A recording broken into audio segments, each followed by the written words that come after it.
Get something over with. Meaning.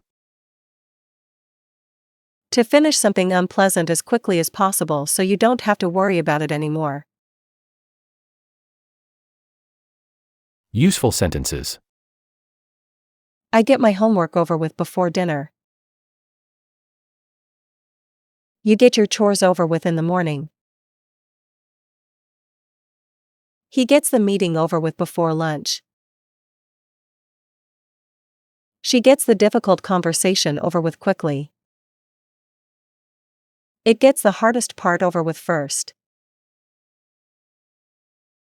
We get the cleaning over with together.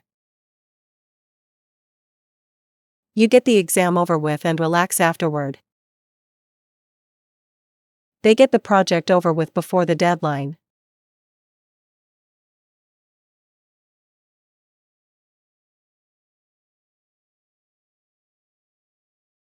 Get something over with.